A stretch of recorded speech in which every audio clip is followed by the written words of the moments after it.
जायकवाडी धरण फुल्ल स्पीडनं भरू लागलं आहे। जायकवाडीत येणारी जी आवक होती ती कायम आहे। आज बुधवार 25 जून 2025 जायकवाडी धरणाचे सकाळचे अपडेट आलेले आहेत। ते अपडेट आपण या व्हिडिओच्या माध्यमातून पाहूयात। त्याआधी आपण जर आपल्या हक्काच्या हॅलो बळीराजा या चॅनलला सबस्क्राइब केला नसाल तर लगेच सबस्क्राइब करा, जेणेकरून आमचे अपडेट तुम्हाला लवकरात लवकर मिळतील। जायकवाडी धरणाच्या पाणीसाठ्यात मोठी वाढ झाली आहे। मागील 24 तासात जायकवाडी धरणामध्ये 1 टीएमसी पाणीसाठा जमा झाला आहे।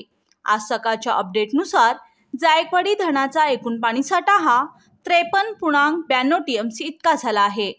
काल हा पाणीसाठा 52.86 टीएमसी इतका होता। आजच्या अपडेटनुसार जायकवाडी धरणातील उपयुक्त पाणीसाठा हा 27.86 टीएमसी इतका आहे। जायकवाडी धरण 36.42% भरलेलं आहे।